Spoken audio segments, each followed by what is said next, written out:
Welcome to Aesthetic Academy. Okay. Hello, good morning. Welcome back to the Aesthetic Academy. I'm Tap, as always.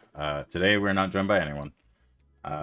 B is celebrating some stuff with her family. Mint is probably doing a big snooze. And then our substitute teacher is also probably doing a big snooze. So, we're just gonna do a talk. I'm gonna try that again. We're just gonna do a chalk talk today. So it's gonna be a little bit of a chill lesson. Really, today what we're gonna be talking about, since we're stuck on the thumbnailing at hyperspeeds logo thing, we're actually gonna talk about thumbnailing. So thumbnails you probably recognize.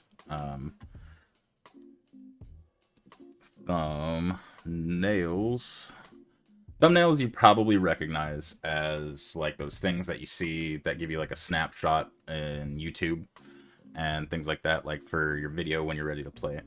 And that's not too far off of what actual thumbnails are for doing art, right? Thumbnailing is just trying to get the gist of a piece down. It's like your pre-sketch. I know, that's crazy, right? There's actually steps before sketches. So normally you think sketch, right? And then line art. And then like paint, you know, render, like all that sort of stuff. Thumbnail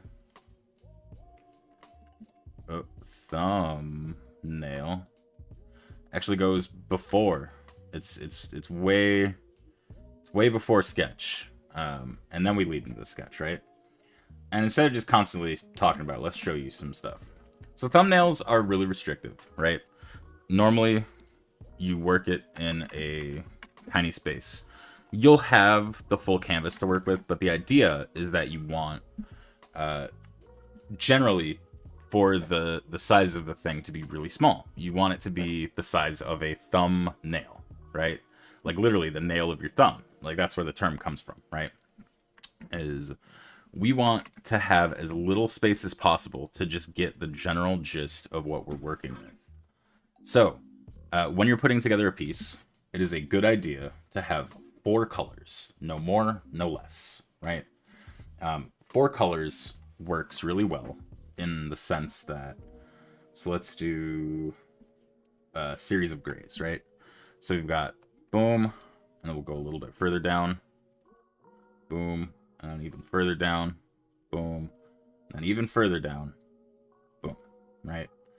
That one's hard to see, so you know what? Let's just turn that to like a pure black, right? So we've got our 4 colors, right? And you're thinking to yourself, that's just gray, Tap. That's just white and black. Well, we've got 4 different values. If you caught that and you're being pedantic, you know what? You full points to you. But we work in 4 colors. And what we're doing is those 4 colors are going to be different things. It's going to be it's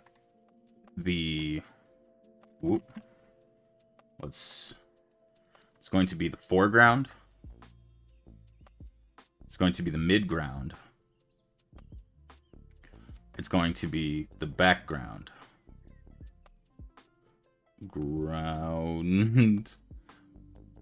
And then we're going to have highlight, right? Now you can use whatever you want, really. You can use any colors that you want. You can use any sort of system that you want. But generally, the darker the value, the closer to the screen it is, right? We're going to be imagining this scene almost like a... almost like a diorama. And I don't know if you've ever had to do dioramas. But it's like this little box, this little 3D like shoebox that we're making stuff in. And it helps to picture art that way, right? So we've got our background. We're going to start blocking out our midground, right? And so let's say that our midground is like this mountain or something right here, right? We're going to start making like this little cliffside, right? Boom. Actually, you know what? Let's turn this into the background. Let's do this, because you know what? Let's add a little bit more complexity. Let's add a little bit more layers to it, right? So let's do this. So forget this is the highlight, forget this is the background. We're going to use this white as the background. And this is what I mean when I say that there's not really like a hard, fast rule. And you can do whatever you want. So we're going to set in kind of, you know, back here we're going to have like some hills or something, right? That makes sense. We got hills. Maybe we'll have like a little river going through our little valley, right? So we're going to do like, right? Something like that. And there we go. Boop. So that's another layer of stuff, right? We're just gonna slowly fade this river out into the distance until it joins with the horizon, right? So we can already see that we're starting to put together like a landscape, right? This kind of looks, if you blur your eyes, it already kind of looks like it's gonna be a landscape or something like that. And then what we can do is now we can do like a cliffside that's protruding off of the camera, right? So we've got like boom, we've got like, you know, cliffy details. Boom, boom, boom. Right? And so we've got our little like cliff or whatever that's hanging off the side, right? Maybe we could put like a little mountain rock right here, right? And so what you're seeing is that each time we're adding one of these colors, we're adding a little bit more depth to it, right? And then we can go even further, right? Is we can have something overlapping. Maybe it's a tree that we're seeing like close up, right?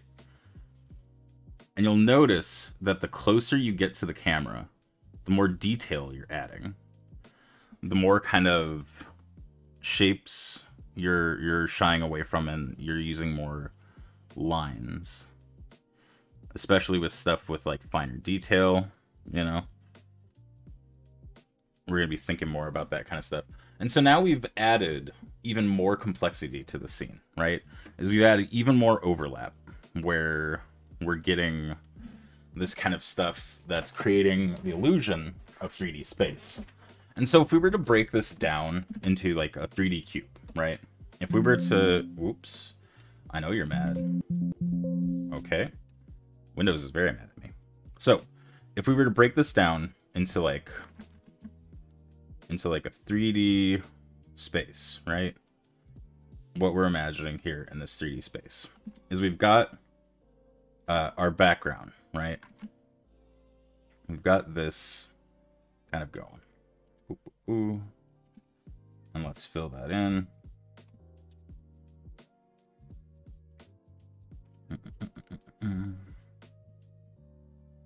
So we've got essentially what is a backdrop with this color, right? So let's connect these and go like boop, right? With that color, we've got our backdrop. Now we're gonna add in, boom. Ooh, let's do this.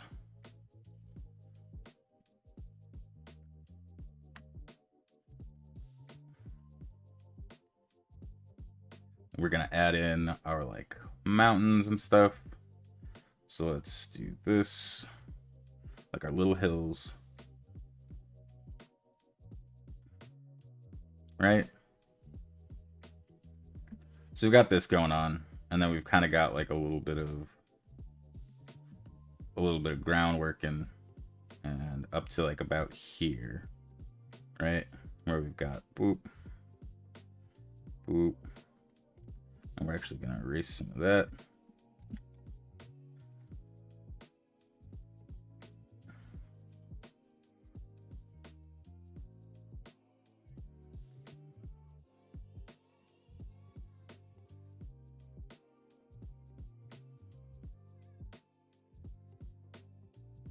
Right? So we can imagine it working like this in 3D space, right? So we've got our little like mountainscape that we're doing right here, right? Boom. And then even closer, we've got in the mid-ground. Let's make it like this right here. Boop, boop, boop.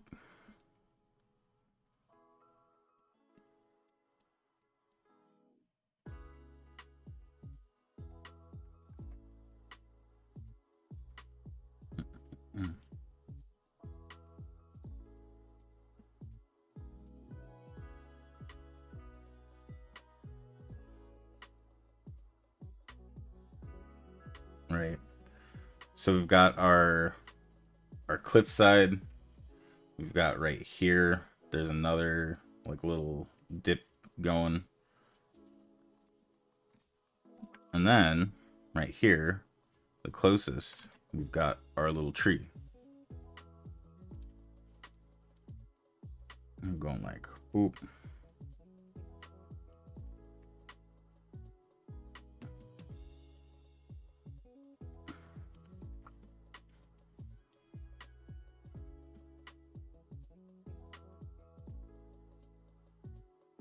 So you'll want to be thinking about these things in relation to a camera. Even though there's never actually a camera going on, think about when you're drawing and making your pieces, you're really just pointing a camera at something, right?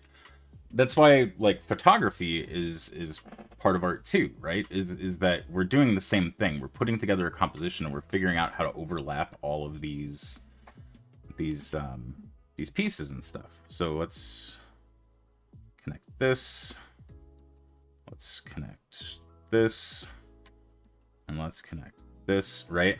Is so that we have all of our elements, and they're just working in this 3D space. And this is what I mean when I say a diorama.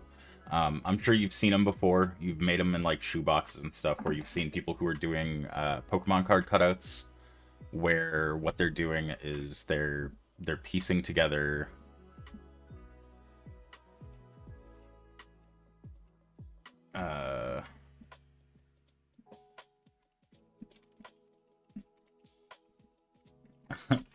Sorry.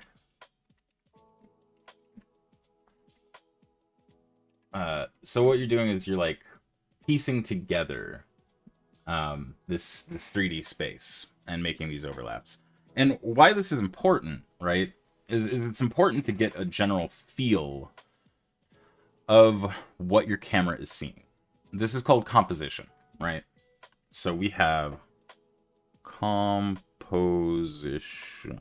Kind of like the notebooks that you had in school, right? So we've got composition. And we're trying to figure out how to make elements overlap so that they look pleasing to the eye and so that they read well, right? Because this thumbnail right here looks a lot better than this exploded view, right? So if we were to have our camera front and center, right? So if we've got, you know, boop, boop, boop, boop, our little camera box.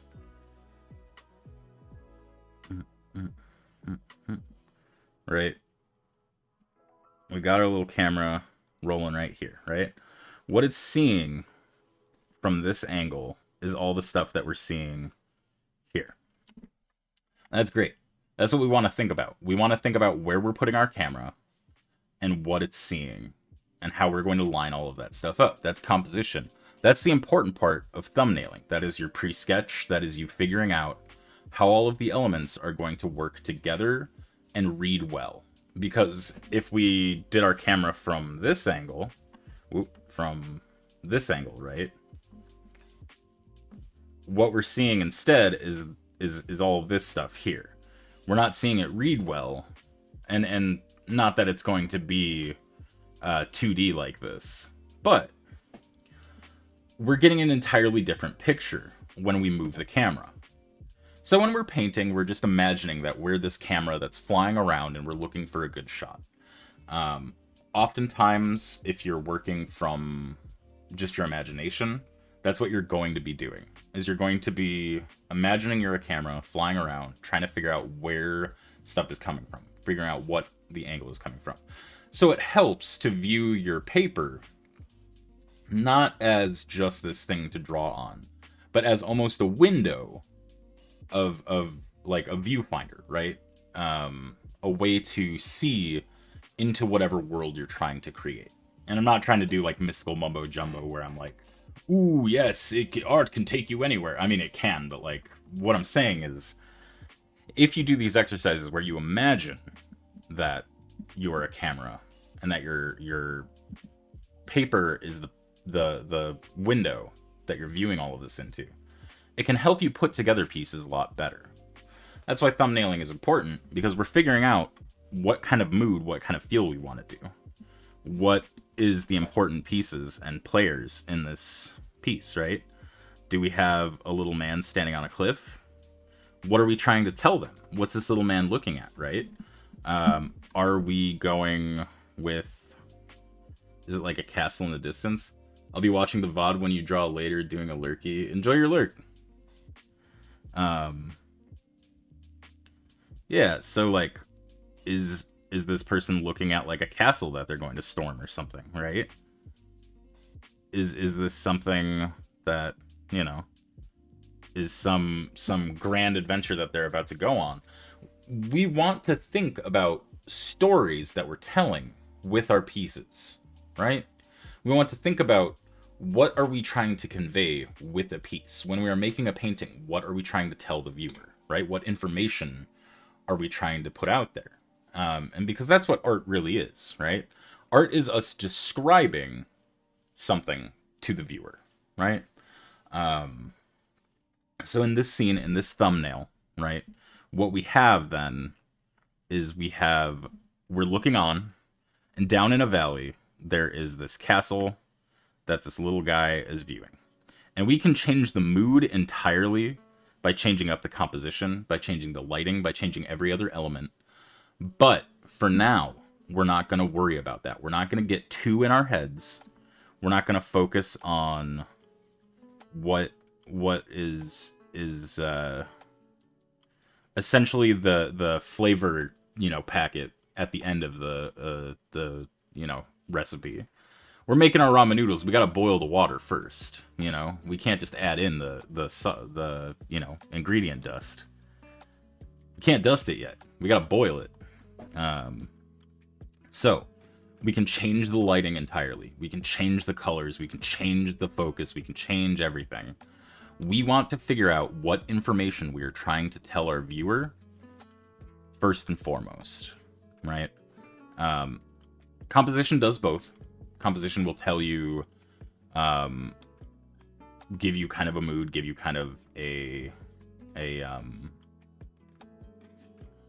give you kind of a feel. And there's a lot of psychological tricks that go into composition. And this is the kind of thing, I'm sure you've seen it, where they do like the, ooh, it's, you know, it's perfect kind of thing. But that's something that happens, is our eyes want to view highest contrast first, right? So we've got, boom, little man. We'll also view words first for some reason. Our eyes just jump to it. We also look at faces first. So this is something to keep in mind, is what are we trying to do? So if you notice, we're going to look at highest contrast first, right? The black and the light gray. And then our eyes are going to follow leading lines. This is a leading line. We're leading to this castle, right? That's another element that we want people to focus on, right? Everything else is kind of secondary. And also, too, it's important to understand what your viewers are going to be, right? In Western culture, you read left to right. So you're going to want to make pieces that you want to be comforting, right? Read left to right. It's the opposite in Eastern culture, is a lot of them read right to left or up to down. So you want to keep that kind of thing in mind. We'll follow the way that we read when we're viewing compositional pieces. We'll usually start with the left. You can, however, turn that entirely on its head. And by just doing this, where we go, oop, and let's flip it horizontally, right? That becomes infinitely more unsettling for us, right? It becomes foreboding, because what we're doing is we're viewing it right to left. At least if you're in, you know, North America or something like that, or in a Western culture. It becomes this like, wow, this person is going to like up against all odds kind of thing, right? Yes, exactly. So that's the thing. You want to break the rules to make the viewer uneasy. So think about the composition that you're putting together. How you put stuff will affect how the viewer will see it, in what order, and what will like work psychologically, right? We can also do this trick where, here, let me block this off, right? So that we're not getting the red in the way. Let's go, yep. You.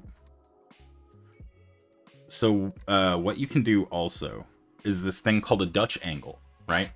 Dutch angle you've probably seen in every single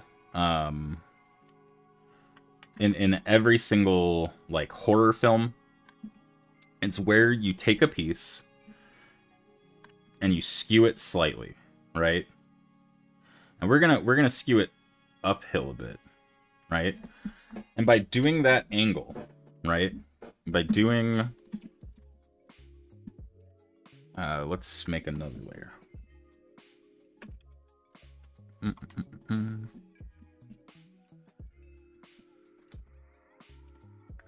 By doing it like that, right, at an angle, it becomes even more unsettling. Because as the viewer, we know that it's off kilter. It's not the way it's supposed to be, you know? Having that just slight adjustment will make viewers uneasy. And that's another compositional trick that you can use, right? Is by tilting the camera just a little bit off from viewing it straight on.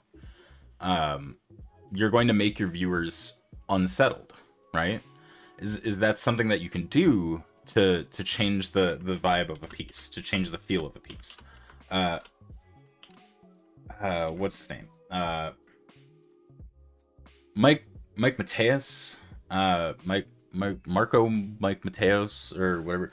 The writer of Framed Ink talks about using leading lines, but also using kind of restrictive lines, if you will.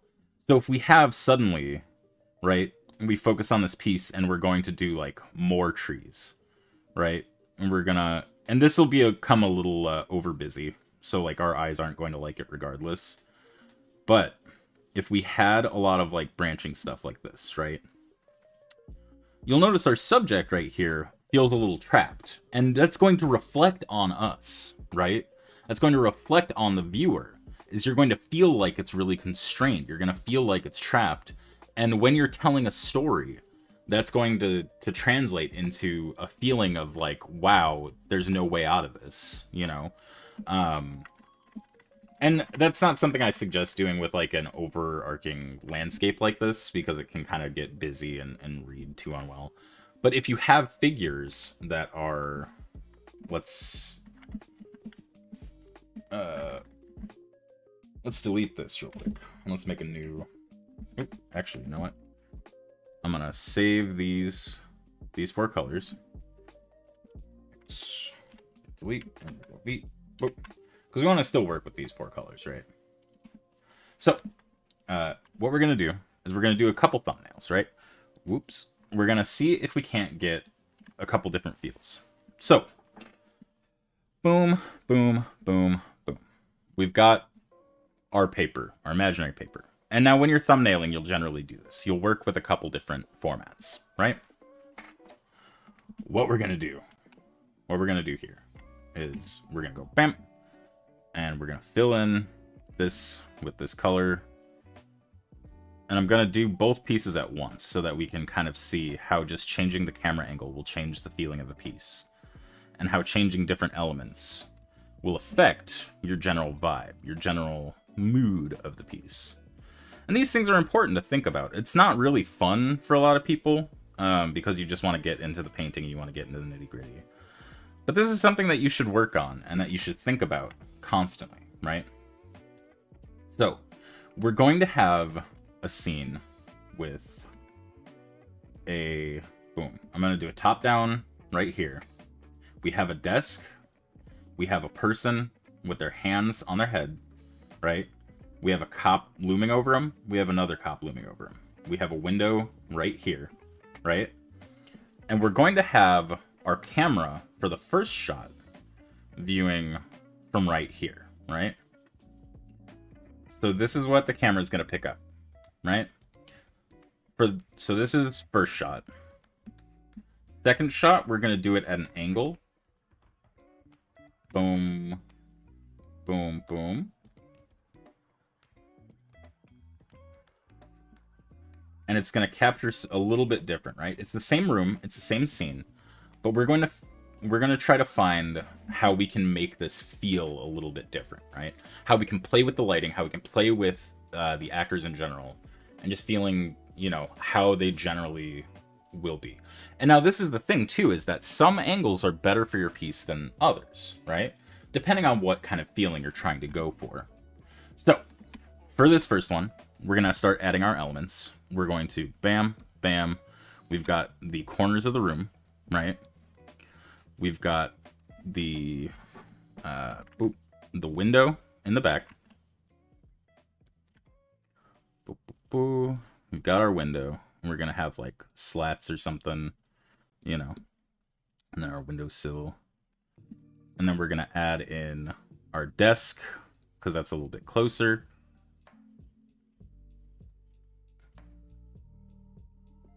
All right. And then, for the sake of subjects, we're going to have dude right here. His hands are on his head, right? We've got that general vibe going. So, let's do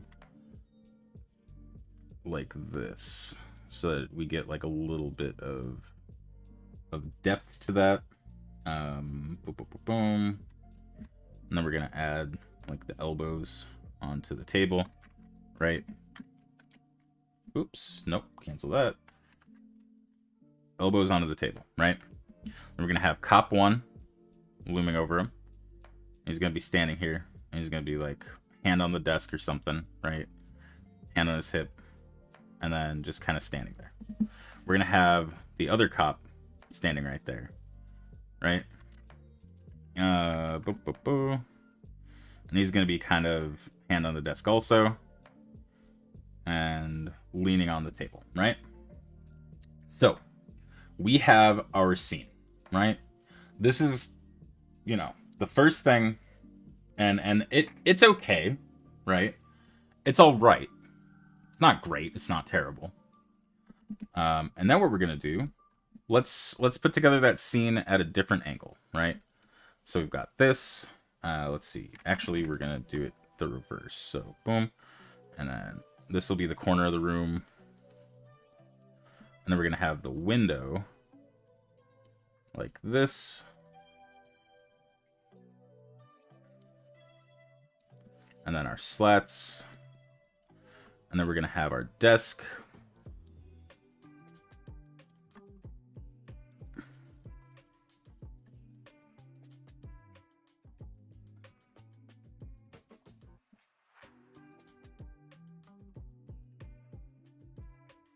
Here.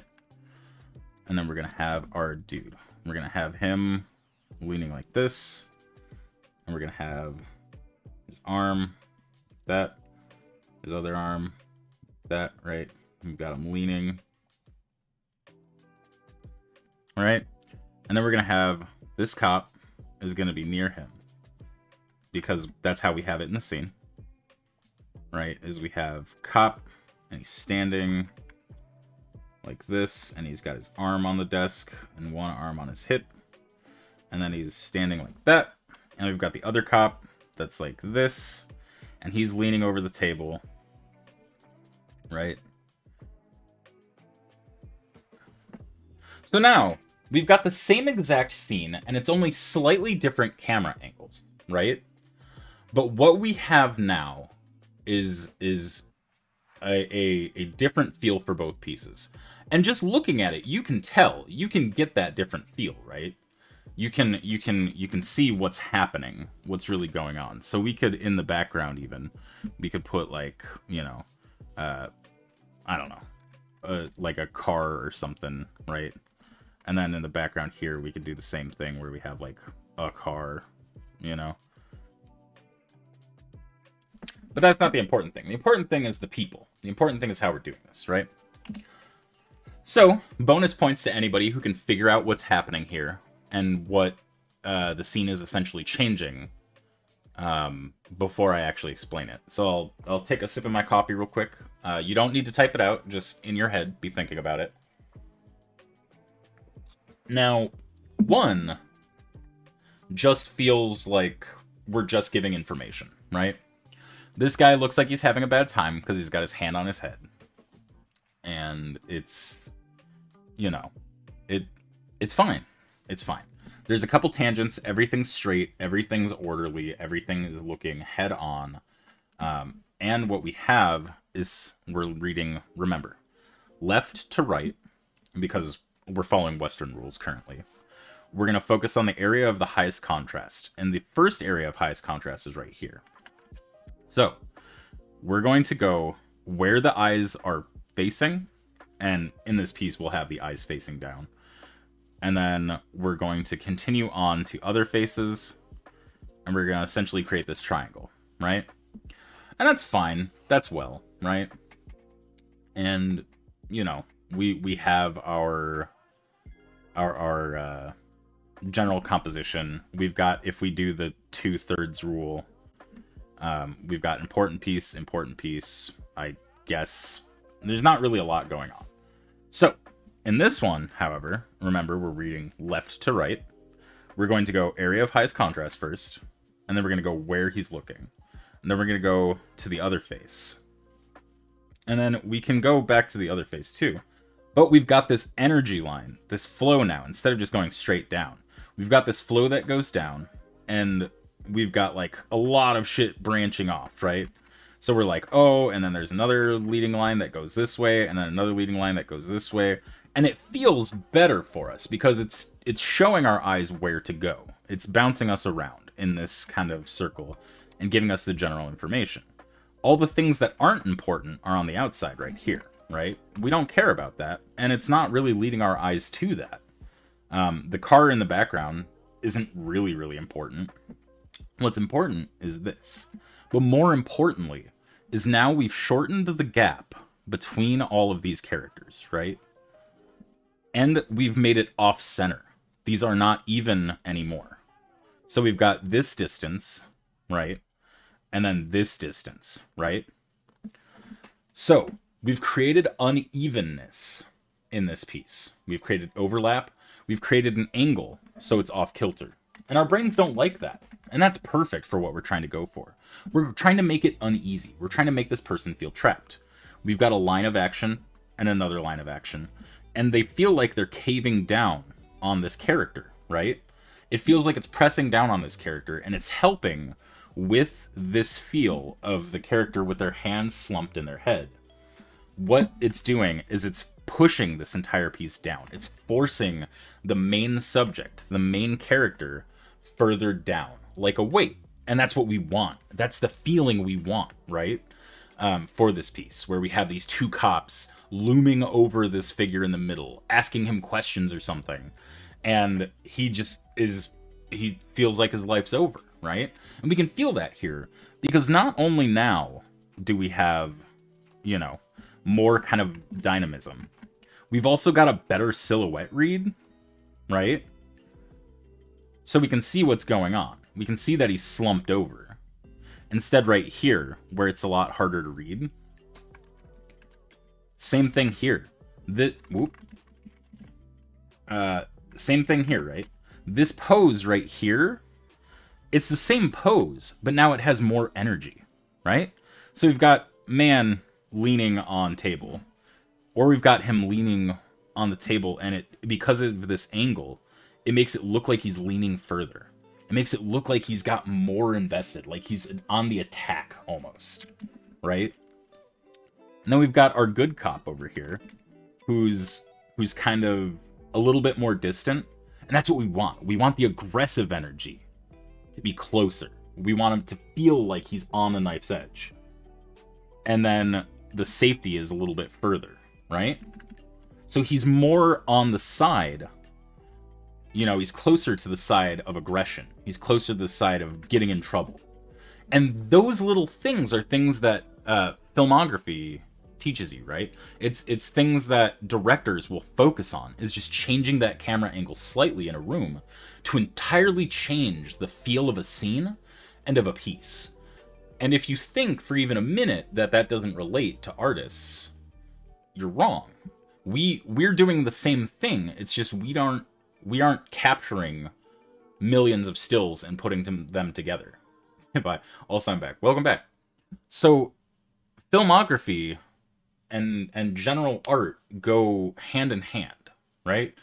If you ever want to study up and get better at putting together things and putting together scenes and making more dynamic paintings, take a film appreciation class. Figure out all of the different angles and kind of camera tricks that directors are using to make scenes feel the way that they make them feel, right? A lot of stuff goes into it, like different music and lighting and all sorts of stuff like that. And we don't have music, right? Not, well, usually we don't. With traditional pieces, we can't include sound. So we need to pull out all the stops. We need to pull out every little thing we can, right? We need to work with every angle and every trick that we have in our bag to try to convey the feeling we're going for. And that's the importance of thumbnailing, right? Is that we're spending this time making these little stick figures and making these little blobs and putting together this stuff in 4 colors, where we're not focusing too much on the actual piece and the lines and everything like that. What we're doing is we're focusing on a feeling. We're focusing on a scene and how we're going to convey what we're trying to put together, right? And so of these 2 scenes, right, of 1 and 2, which one do you think would play better in like a high suspense, you know, action film, or like a murder mystery? You know what I mean? This one, number 1, would probably play better in a lighthearted like cop comedy, right? Is because this guy doesn't look like he's you know, going to the Huskow or whatever. He looks like he's frustrated with 2 idiot cops. This guy looks like he got busted, right? And that's the thing, is that they're both of this scene. Yeah, one feels more buddy cop movie, exactly. And so this, it's all this scene. We have changed nothing but the camera angle. And so that's what you want to think about when you're doing thumbnailing, when you're doing any of this, is we have the power by just adjusting our perspective to figure out exactly how we want to make something feel. And the overhead is a Metal Gear Solid game. Yeah, yeah, exactly. So, you know, these are the things to think about. And this is why I always suggest that people get into thumbnailing, even if they're not intending to go into film or anything like that. Because this is all comic books are too. Comic books are just stills of movies, right? And that's another trick you can do. You can actually pick apart animated movies by just pausing them occasionally and just mimicking the scenes. And you can see that they do these kind of things, right? Is that they change the angles, they change the feel, they change how close characters appeal by messing with perspective. And that's why perspective is so important too, right? Is because we're using perspective here, right? And everybody's like, perspective boring. Man, I don't care for perspective. But when you get into advanced perspective, you can use tricks like this. You can adjust, because this guy isn't any closer, but he definitely feels closer. Anyway, yeah, that's basically thumbnailing in a gist, right? That's the gist of the thumbnail, or the thumbnail of the thumbnail, if you will. And it's important to do a lot of these. It's important to, because again, like you guys saw, one feels more like a buddy cop movie. Maybe that's what the project is. Maybe the project was a buddy cop movie, and maybe I would have fucked up if I did too. So it's important to do multiple thumbnails, depending on what kind of feel you're going for. And you can get the feel and get the idea of what, you know, emotion you're trying to portray or convey. And it will, you know, it'll come through. And there's no harm in doing them, because they take like 2 seconds to do, right? We saw how quick we busted these out.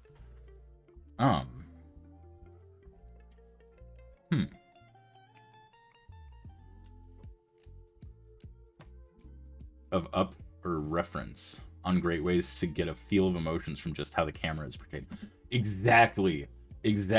Up is one of the most heart-wrenching intros ever.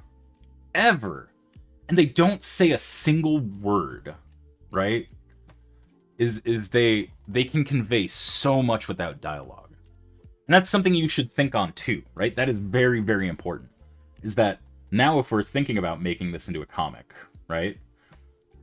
We want to think about, how are we doing the dialogue? How are we doing it? Does the scene even need dialogue? Can we get the feeling of the piece without any dialogue? That's what you want first and foremost. I want to be able to read your comic without having to read your comic, right? That's a big thing. That is huge. That helps keep you from having the exposition dump.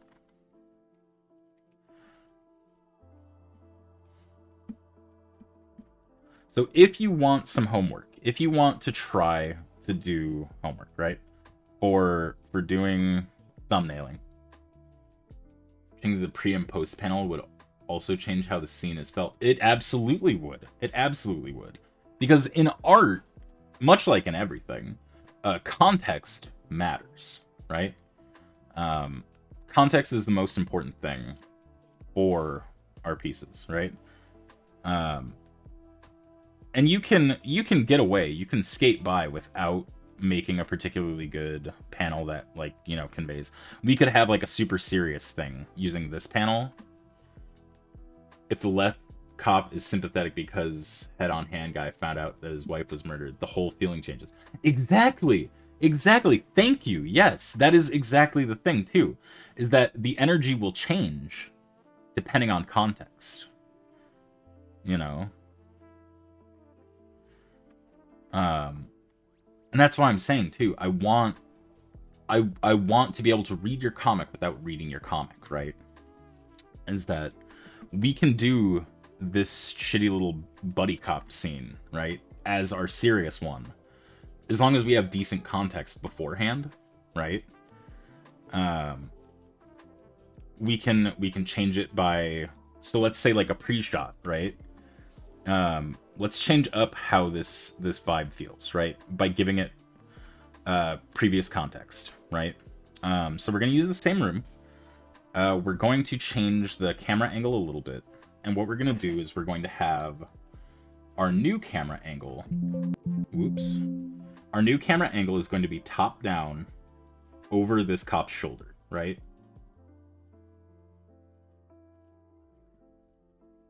And this is, again, what I mean when I say that having thumbnailing, you can do a million scenes and a million panels all in the same room, right? So we have no idea what's in here. So let's say there's like a bush. Windows noise, Windows noise, Windows noise. I'm sorry. Our new camera angle is going to be top down over the shoulder. I'm sorry.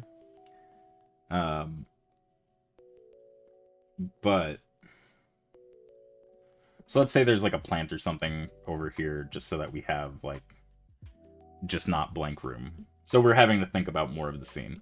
But we're going to change the context of this scene again, right? And we're top down over the shoulders, so we're going to do bam.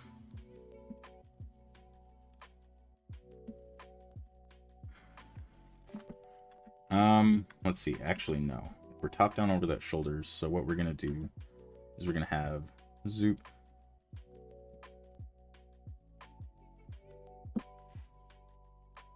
Actually, how do I want to do this angle?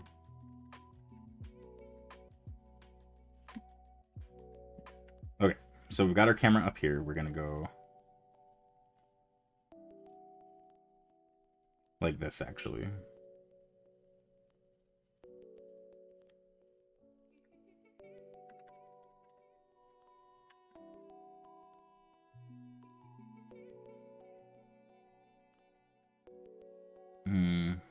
No, like that.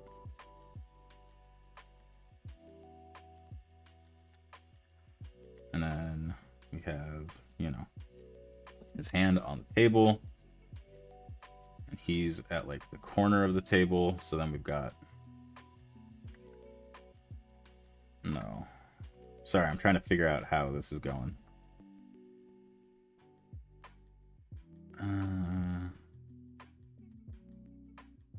Yeah, no, like that.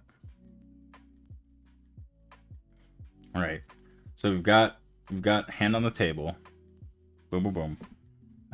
We'll have our window like right here, you know, boom, window going, boom, boom, boom, boom, boom, boom, boom, boom, boom. And we've got dude slumped over, right? Hands on his head, right? And then other cop will just be kind of like over there. And now what we're gonna do is we're gonna add a little bit of context, right? So we've got boom, we're over his shoulder. Let's add some context to the scene, right? And we can place this before or after, and it'll still change how the entire vibe of the scene goes. So let's do, all of a sudden, what a whoopsie. He has a report, right? Or like a picture or something of his wife murdered. Oh no. What? Oh no. Right? And so he's just putting it down, and now we have, you know, picture scene of the wife fucking murdered, and he's putting it down on the table, so we can adjust these, right? As we can go like boom, boom, and we got, you know, wife on the table kind of thing. So we're changing the context of this piece too by like, if we have it beforehand, right?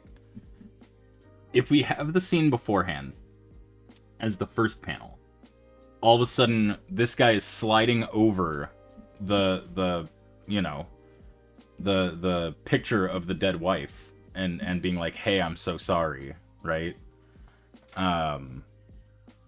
Or even if we have this be the first one, right?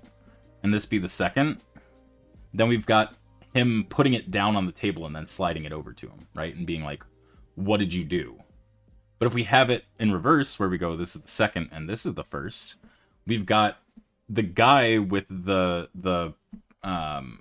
you know, picture of his dead wife closest to him, and he's bummed out, and then the cop takes it away from him because it's upsetting him, right? And so we can change the entire feel of everything just depending on how our panels go. And that's important for comics because generally we're working with more than one still, right? We're working with multiple, you know, points in time. Sometimes when you're doing a painting, you just want to capture that one specific vibe. So you want to focus intently on what kind of feeling you're giving people, right? Whereas with comics, you have a little bit more leeway. You can adjust and tweak and change context, you know, willy-nilly. And then honestly, if we piece all these together, if we stitch them all together, right?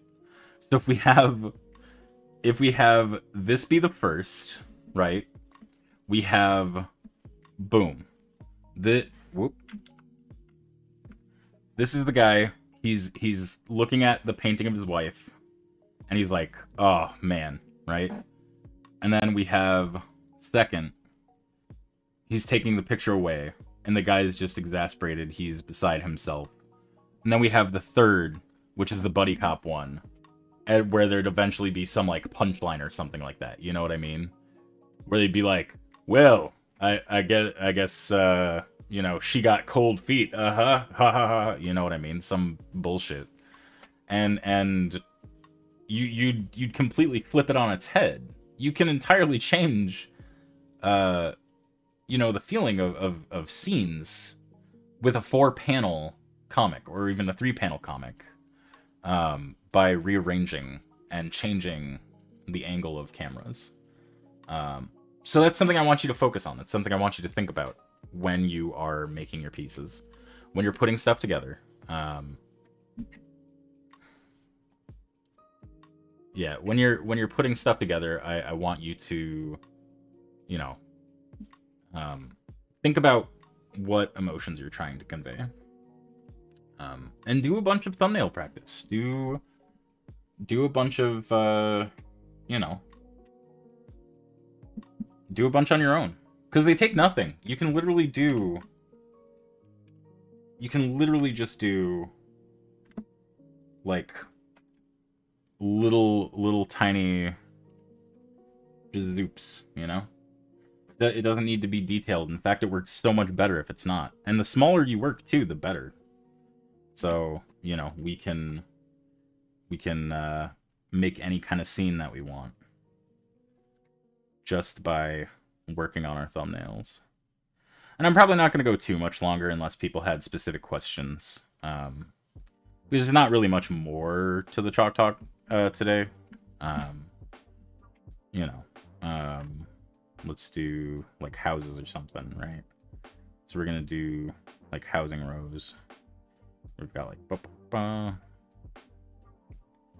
And these take like nothing to do, right? So they're perfect for just like busting stuff out just to get like a feeling, right? If your sketch is instructions for yourself, then the thumbnail is instructions for the feeling. You know, it's the trying to get the vibe of everything. And I know that's probably unsatisfactory for some people, where you're like, tap, that's not a scientific term, the vibe, the fit, you know what I mean? It's just how I talk. But you can study all of the stuff that goes into this, and the general like psychological effects that different camera angles and everything like that has on a piece, right? So I'm gonna open it up to questions real quick. Does anybody have any questions, comments, or complaints? Or anything that's like unclear? Now is your time to do it.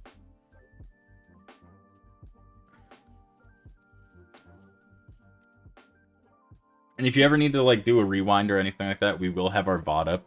So you can, you're just vibing right on. So we'll have a VOD up so you know you can re-go over any of these, and always feel free to DM me if you're ever working on something like this and you're like, hey, Tap, you had a Chalk Talk the other day about thumbnails and composition. I had a few questions. Can you please help me? I'm totally fine to do that. You can even post it in the art talk section. Our filmography source is a good place to look for what vibes come from what angles. Yes, absolutely. Absolutely they are. So if you want to get like director's cuts and see what they added or what they took away from movies, or director's commentary, even just director's commentary will sometimes, because directors and like filmography buffs love to talk about that kind of shit. You can go to the library, you can pick up books on the subject itself, and that will help you. You can get a book specifically called Framed Ink. And that is by... Hold on, let me look up their name real quick so that I can get it right. Marcos. It was...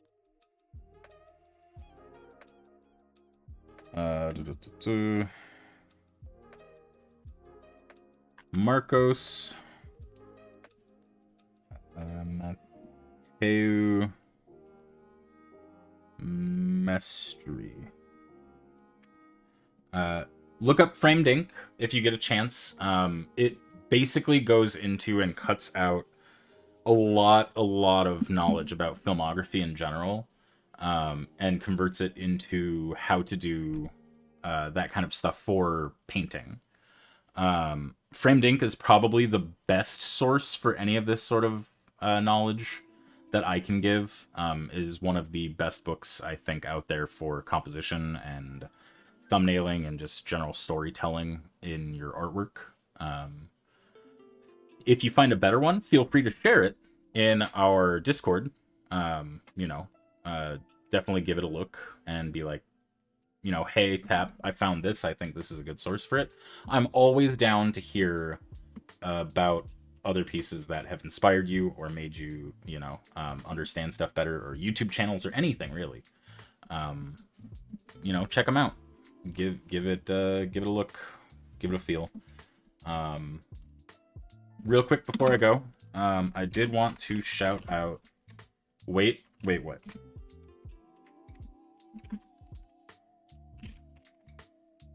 You have one? Let me get it. All right. I'm also going to real quick shout out one of our subs, Choni.